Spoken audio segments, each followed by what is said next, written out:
जय Hind and hello guys, स्वागत है आपका आपके अपने YouTube चैनल ज्ञानदेह होस्ट में। और इस वीडियो में मैं आपको बताने वाला हूं बिहार स्टाफ सिलेक्शन कमीशन यानी कि BSSC CGL 4 ऑनलाइन फॉर्म 2025 के बारे में, जहां पर आपको लेटेस्ट अपडेट के साथ में सभी प्रॉब्लम के हल सहित फॉर्म कैसे फिल करना है इसके बारे में संपूर्ण जानकारी दी जाएगी। और जो भी आपके सामने इशूज़ आ रहे हैं, प्रॉब्लम्स आ रहे हैं, उन सभी का सोल्यूशन भी दिया जाएगा। गाइज, जैसे कि आप सब जानते हैं कि आपकी फॉर्म 25 अगस्त से स्टार्ट होकर के 26 सितंबर 2025 तक भरे जाने हैं। तो यहाँ पर बहुत सारे कैंडिडेट प्रॉब्लम फेस कर रहे हैं और कुछ कैंडिडेट फॉर्म को अप्लाई भी कर चुके हैं। तो आप यहाँ पर जान लीजिए कि कौन सी पोस्ट के लिए किस कैटेगरी में कितनी वैकेंसी निकाली है। उसके बाद में गाइज आप यहाँ पर नीचे की तरफ आएंगे और जानेंगे कि कौन सी पोस्ट पर क्या क्वालिफिकेशन चाहिए अप्लाई करने के लिए। बेसिकली ऑलमोस्ट सभी पोस्ट पर ग्रेजुएशन की योग्यता मांगी है अप्लाई करने के लिए। और सभी कैटेगरी कैंडिडेट को यहाँ पर सिर्फ 100 रुपये फीस पे करनी है। जो उसमें पहले फीस निर्धारित की गई थी उसको हटा करके अब इन्होंने सिर्फ 100 रुपये फीस आपसे लेने की सोची है और आपसे ली भी जा रही है। अब आप यहाँ पर आपका एग्जाम पैटर्न जानेंगे। ये सभी इन्फॉर्मेशन चेक करने के बाद अगर आप इसमें एलिजिबल है और आपका इंटरेस्ट है तो आप इंपॉर्टेंट लिंक के सेक्शन से अप्लाई ऑनलाइन लिंक ओपन करेंगे। अब गाइज आपके सामने यहाँ पर कुछ ऐसा इंटरफेस आ जाएगा। बेसिकली ये आपका अप्लाई का पोर्टल है, यहीं से आपको फॉर्म को फिल करना है। यहाँ पर आ जाने के बाद में सबसे पहले आप क्या करेंगे, क्लिक हियर फॉर रजिस्ट्रेशन, इसके ऊपर क्लिक करेंगे। इसके ऊपर क्लिक करने के बाद इस तरह का इंटरफेस आएगा। अब आपको सबसे पहले नेम ऑफ एप्लीकेंट में आपको पूरा नाम अपना एंटर करना है 10th के सर्टिफिकेट के अकॉर्डिंग अंग्रेजी के बड़े अक्षर में। फिर आपको आपका जेंडर सेलेक्ट कर लेना है। डोमिसाइल ऑफ बिहार स्टेट, क्या आप बिहार राज्य के निवासी है? अगर है तो यस, नहीं है तो आप नो करेंगे। अगर आप यहाँ पर बिहार से नहीं है और आप इसमें नो कर रहे हैं तो आपको फिर जनरल यानी कि UR, जिसका मतलब होता है अनरिजर्व्ड, इस कैटेगरी में काउंट किया जाएगा। बट अगर आप बिहार से है तो फिर जो भी आपकी बिहार के अंदर रियल कास्ट कैटेगरी है वो आप सिलेक्ट कर सकते हैं, जैसे कि जनरल या फिर SC या फिर ST या फिर EBC BC WS, यानी कि जो भी कैटेगरी है आपकी कास्ट वो आप यहाँ पर सिलेक्ट कर सकते हैं। और गाइज आपको बता दूं कि अगर आपकी कैटेगरी जनरल के अलावा SC ST EBC रहेगी तो आपके सामने यहाँ पर इस तरह के ऑप्शन आएंगे जहाँ पर आपको आपकी जो कास्ट है वो सिलेक्ट करनी होगी। जैसे कि SC के अंदर जो कास्ट आती है बिहार में वो आपको देखने को मिलेगी। ST सिलेक्ट करते तो ST के अंदर जो कास्ट आती है वो आपको यहाँ पर देखने को मिल जाएगी। EBC BC EWS, इसी तरीके से आपको यहाँ पर आपकी कास्ट देखने को मिल जाएगी। तो जो भी है वो आपको यहाँ पर सिलेक्ट कर लेनी है। उसके बाद में पूछे do you belong to non creamy layer, अगर आप यहाँ पर EBC BC है तो आपके सामने ऑप्शन एक्टिव होगा और आपको आपके सर्टिफिकेट के अकॉर्डिंग इसका आंसर देना होगा कि आप नॉन क्रीमी लेयर है। अगर है तो यस, नहीं है तो नो। उसके बाद में आंसर करना है आपको इस वाले ऑप्शन का जिसमें कि पूछेगी कि आप PWD यानी कि दिव्यांगता वाले व्यक्ति है। अगर है तो यस, नहीं तो आपको नो करना है। फिर यहाँ पर आप नीचे की तरफ देखेंगे बाकी के ऑप्शन डीएक्टिवेट हो जाएंगे क्योंकि ये उन्हीं के सामने एक्टिव होंगे जो कि विकलांग है। उसके अकॉर्डिंग आपको उनका आंसर करना होगा। सवाल आता है अगला कि क्या भूतपूर्व सैनिक है, एक्स सर्विसमैन है? अगर हाँ तो यस, नहीं तो आप नो कर देंगे। इसके बाद में सवाल है कि क्या आप 1 जनवरी 1963 के बाद NCC से विमुक्त होने के बाद बिहार सरकार के अधीन कार्य किया है? अगर आप ऐसे कैंडिडेट और आपने किया है तो यस कर देना, नहीं तो आप नो करेंगे। फिर सवाल आता है कि क्या आप बिहार सरकार के कर्मचारी है जिन्होंने कम से कम 3 साल नियमित एवं रेगुलर सेवा की हो? अगर आप ऐसे कैंडिडेट है तो आप हाँ कर देना, नहीं है तो ना कर देना, यानी कि नो कर देना।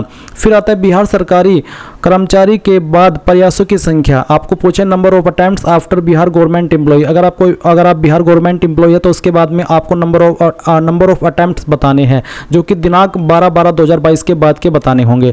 बट अगर आप फ्रेशर है तो आप इसमें सिंपली 00 सेलेक्ट कर लेना।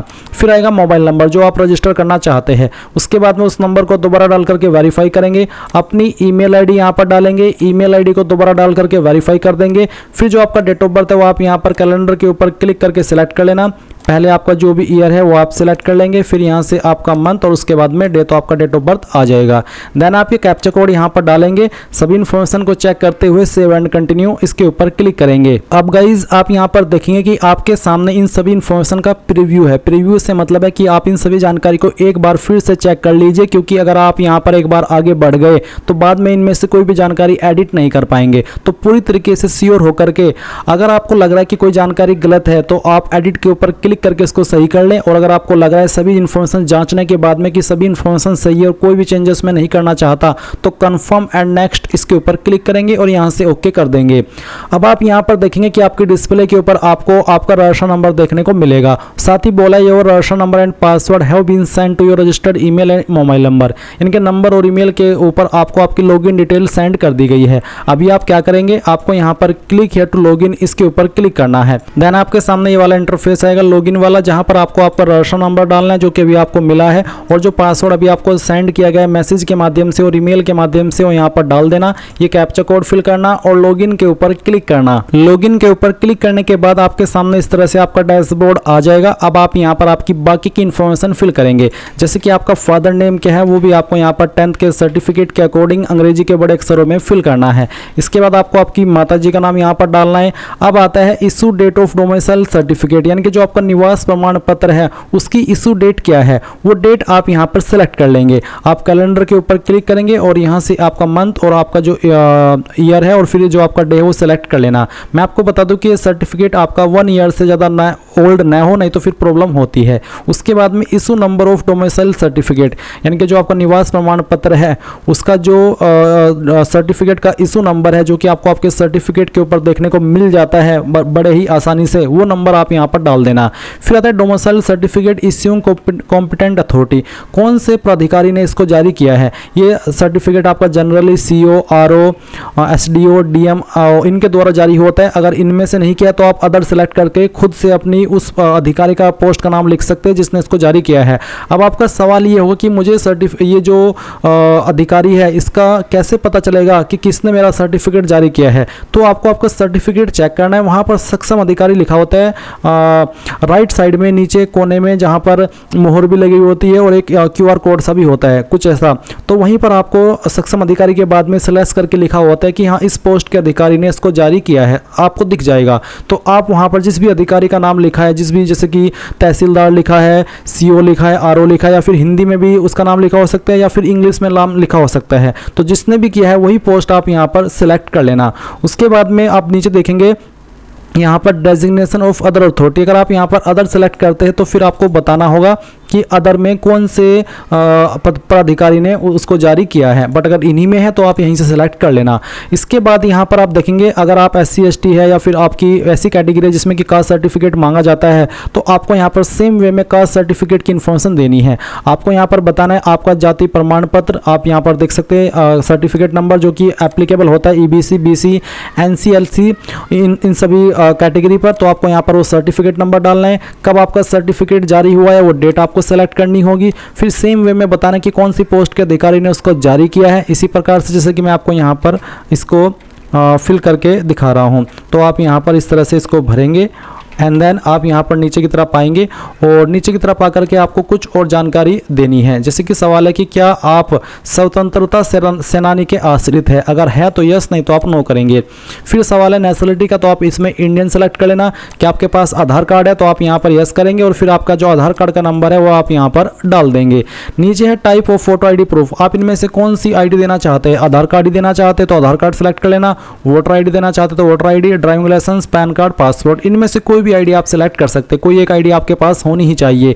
जो भी ID आपने सेलेक्ट की है उसी का नंबर फिर आपको यहाँ पर डाल देना है। Identification mark of the candidate, आपकी बॉडी के ऊपर ऐसा निशान जिससे आपकी बॉडी की पहचान होती है। ये निशान आपकी बॉडी के ऊपर कहीं पर भी हो सकता है, जैसे कि जलने का, कटने का या फिर कोई बर्थ मार्क, और ये इसलिए लिया जाता है ताकि आप अपनी जगह पर किसी और कैंडिडेट से एग्जाम न दिलवा दे, इसलिए ऐसी स्थिति में यही मार्क चेक किया जाता है। अब यहाँ पर सवाल आता है कि क्या आपको कभी किसी प्रतियोगिता परीक्षा जैसे कि UPSC, राज्य आयोग, अन्य चयन आयोग से वंचित किया गया है, यानी कि ब्लैकलिस्ट किया गया है या फिर डिग्रेड किया गया है। अगर हाँ तो यस, नहीं तो आप नो करेंगे। इसके बाद आता है कोरेस्पोंडेंस एड्रेस यानी कि प्रेजेंट एड्रेस, तो जो भी प्रेजेंट एड्रेस है वो आप यहाँ पर इस वाले कॉलम में भर देंगे। आपका विलेज कौन सा है, मोहल्ला कौन सा है वो आप यहाँ पर लिख देना। नज़दीकी पुलिस स्टेशन का नाम लिख देना। आपका पोस्ट ऑफिस कौन सा है उसका नाम लिख देना। फिर यहाँ पर आपकी स्टेट कौन सी है वो आपको यहाँ पर सिलेक्ट कर लेनी है। मैं सब इन्फॉर्मेशन आपको डेमो के लिए फिल करके दिखा रहा हूँ, आप आपकी रियल इन्फॉर्मेशन यहाँ पर फिल करना। उसके बाद में आप यहाँ पर जो आपकी डिस्ट्रिक्ट है जैसे कि मैंने आपको बताया वो सिलेक्ट कर लेंगे और फिर जो भी आपका पिन कोड है वो आप यहाँ पर डाल देंगे। ये तो आपने भरा प्रेजेंट एड्रेस, और इस तरफ है परमानेंट एड्रेस, और एक साथ ही लाइन लिखिए कि यदि पत्राचार एवं स्थायी पता एक है, यानी कि आपका प्रेजेंट एड्रेस और परमानेंट एड्रेस एक है, अलग अलग नहीं है, तो आप इस बॉक्स के ऊपर टिक कर देना। अगर आपका प्रेजेंट और परमानेंट एड्रेस अलग अलग है, अभी आप करंट में कहीं और रह रहे हैं, घर आपका कहीं और पर है, तो आप ऐसे अलग अलग भर सकते हैं। बट अगर एक ही है तो यहाँ पर जो एड्रेस आपने इस तरफ भरा वही आप इस तरफ भर देना, यानी कि इसके ऊपर टिक कर देना, और नहीं तो आप इसको अनटिक करके अलग से अपना परमानेंट एड्रेस भर सकते हैं। अब आप सभी इन्फॉर्मेशन को जो आपने इस सेक्शन के अंदर भरी है चेक करिए और सबमिट के ऊपर क्लिक कर दीजिए। अब जो भी आपने जानकारी भरी है सेम वे में आपके सामने उसका प्रीव्यू है। आप सभी जानकारी अच्छे से चेक कर ले। जब आपको लगे कि सभी जानकारी सही है तो प्रोसीड फॉर पेमेंट इसके ऊपर क्लिक कीजिए। इसके ऊपर क्लिक करने के बाद में यहाँ पर आपके सामने पेमेंट डिटेल्स आ जाएगी। अब आपको सेलेक्ट करना है कि आप किस माध्यम से फीस पेमेंट करना चाहते हैं, SBI या फिर ICICI। तो चलिए जो भी माध्यम आपको सेलेक्ट करना है वो आप सेलेक्ट कर ले और फिर प्रोसीड ऑनलाइन पेमेंट इसके ऊपर क्लिक करके यहाँ से ओके कर दीजिए। अब आपको पेमेंट के पेज पर ट्रांसफर कर दिया है। आप आपकी fees debit card, credit card, SBI corporate credit card, internet banking या फिर UPI यानी कि जिस माध्यम का इस्तेमाल करके जमा करना चाहे कर सकते हैं। तो चलिए मैं यहाँ पर आपको फीस पेमेंट करके, जो कि मैं सिर्फ इसीलिए कर रहा हूँ ताकि आप लोग आगे का प्रोसेस देख करके इस फॉर्म को बिना किसी मिस्टेक के भर सके। नहीं तो मैं इसमें पर्सनली ये फॉर्म नहीं भर रहा हूँ, बस आपको ये दिखाने के लिए भर रहा हूँ कि कैसे भरना है। इसलिए पेमेंट भी मैं आपके लिए दे रहा हूँ ताकि किसी कैंडिडेट का पेमेंट वेस्ट ना जाए और वो सही तरीके से अपना फॉर्म भर सके। चलिए पेमेंट करके आपको आगे का प्रोसेस बताता हूँ। अभी यहाँ पर जैसे ही आपका पेमेंट सक्सेसफुल हो जाएगा तो आप कुछ इस तरह का इंटरफेस देखेंगे जैसे कि आपके सामने वीडियो में है। आप यहाँ पर चाहे तो प्रिंट पेमेंट स्लिप के ऊपर क्लिक करके इस जो पेमेंट की डिटेल्स है इसको प्रिंट कर सकते हैं और उसके बाद में आप सेव एंड नेक्स्ट इसके ऊपर क्लिक करेंगे। देन आपके सामने यहाँ पर एजुकेशनल क्वालिफिकेशन का सेक्शन आ चुका है। सबसे पहले आप 10वीं की इन्फॉर्मेशन भरेंगे और 10वीं में जो आपके पास सब्जेक्ट थे आप उन सब्जेक्ट के नाम यहाँ पर लिख देंगे। चाहे आपके पास 5 सब्जेक्ट थे चाहे फिर 6 सब्जेक्ट थे, आपको सभी के नाम यहाँ पर एक एक करके भरने होंगे। उसके बाद में बताना हो कि कौन से बोर्ड के द्वारा आपने आपकी 10वीं की है। पूरा नाम आपको बोर्ड का देना है। आप चाहे तो शॉर्ट फॉर्म में भी लिख सकते हैं, तब भी कोई इशू वाली बात नहीं है। मैं आपको अगेन बता देता हूँ, अगर आपका स्टेट बोर्ड है जैसे कि बिहार बोर्ड या फिर किसी अन्य स्टेट का बोर्ड, जैसे कि मैंने यूपी बोर्ड यहाँ पर लिखा है तो आप ऐसे लिख सकते हैं। और अगर आपका CBSE बोर्ड है, ICSE बोर्ड है तो वो भी आप यहाँ पर शॉर्ट फॉर्म में चाहे तो लिख सकते हैं, इशू वाली कोई बात नहीं है। उसके बाद है टोटल मार्क्स, कितने नंबर आपके टोटल थे वो आप यहाँ पर डालेंगे। फिर उसमें से कितने नंबर आपको आए थे वो आप यहाँ पर इस तरह से डाल देंगे। परसेंटेज आपकी कैलकुलेट कर ली जाएगी। अब आपका सवाल रहेगा कि सर मेरे नंबर CGPA के अंदर है तो मैं क्या करूँ। तो गाइज आपको आपके नंबर को CGPA से नंबर में कन्वर्ट करना होगा, यानी कि जो टोटल CGPA है उनको मार्क्स में कन्वर्ट कर लीजिए। फिर जो नंबर आपको प्राप्त हुए हैं उनको फिर अगेन मार्क्स में कन्वर्ट कीजिए एंड देन वो यहाँ पर इस तरह से फिल कर दीजिए। उसके बाद आता है सर्टिफिकेट नंबर, मार्कशीट नंबर। आपका जो सर्टिफिकेट नंबर है या फिर मार्कशीट नंबर है वो यहाँ पर भर देना। सर्टिफिकेट इश्यूइंग मार्कशीट डेट, कब आपका सर्टिफिकेट जारी हुआ है वो डेट आप यहाँ पर सेलेक्ट कर लेंगे। अगर आपको एग्जैक्ट डेट मालूम नहीं है तो आप एक एक्सपेक्टेड डेट भी यहाँ पर दे सकते हैं। उसके बाद में आप यहाँ पर जो आपकी बाकी की इन्फॉर्मेशन है वो भरेंगे। चलिए मैं पहले इसको इस तरह से कर देता हूँ। अब आप देखेंगे 12वीं की इन्फॉर्मेशन, तो सेम वे में आपको बताना है कि आपके पास 12वीं में क्या क्या सब्जेक्ट थे। सभी सब्जेक्ट के नाम यहाँ पर लिख देना। उसके बाद में बताना कि किस बोर्ड से आपने 12वीं की है, टोटल नंबर आपके क्या थे वो आप यहाँ पर डाल देना। उसमें से जो नंबर आपको आए थे वो आप यहाँ पर फिल करेंगे। फिर आपको सर्टिफिकेट नंबर या मार्कशीट नंबर देना है और फिर किस आपका सर्टिफिकेट या फिर आपकी मार्कशीट कब इशू हुई है वो डेट भी आप यहाँ पर इस तरह से सिलेक्ट कर लेंगे, जैसे कि अभी आपने जो आपकी 10वीं है उसको सेलेक्ट किया है। इसके बाद आप देखेंगे ग्रेजुएशन और इक्विवेलेंट, यानी कि जो आपकी ग्रेजुएशन की क्वालिफिकेशन है वो आपको यहाँ पर मेंशन करनी है। मान लीजिए मैंने BA किया है या फिर आपने किया है तो आप यहाँ पर बताएंगे कि किन सब्जेक्ट के साथ में किया है। अगर आपने जैसे कि BTech है वो किया है तो आपको फिर बताना है कि आपने किस डिसिप्लिन में किया है, किस स्ट्रीम में किया है, वो आपको यहाँ पर लिखना होगा। फिर किस यूनिवर्सिटी के द्वारा किया है उसका भी नाम आप यहाँ पर एंटर कर दीजिए। पूरा नाम आप यहाँ पर इस तरह से डाल देना।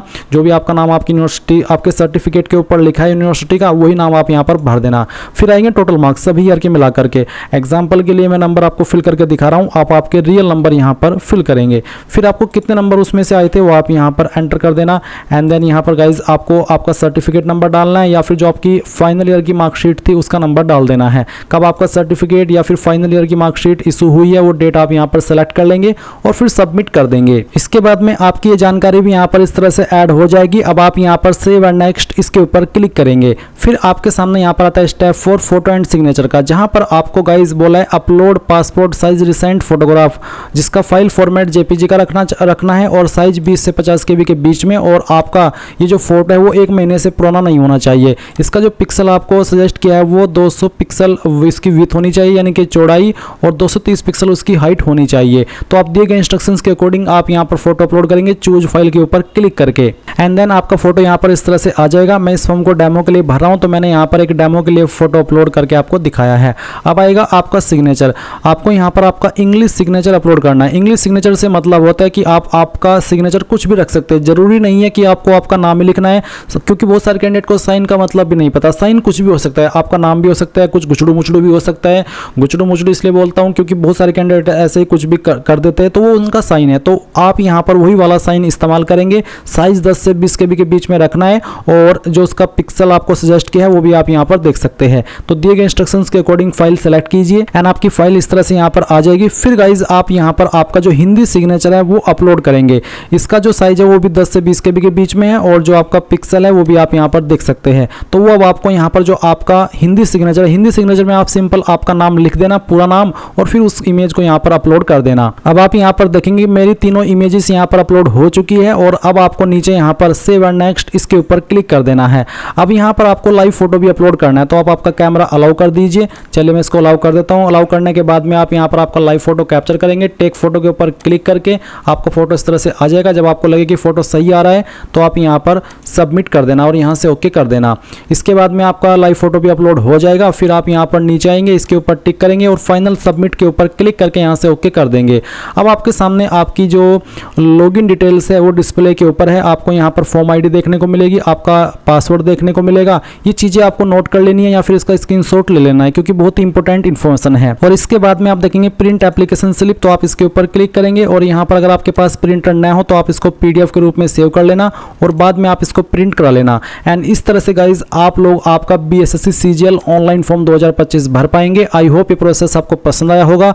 ये सब जानकारी जानने के बाद भी अगर आपका कोई सवाल डाउट रह गया हो तो कमेंट के माध्यम से पूछ लेना। And thanks for watching. जय हिंद।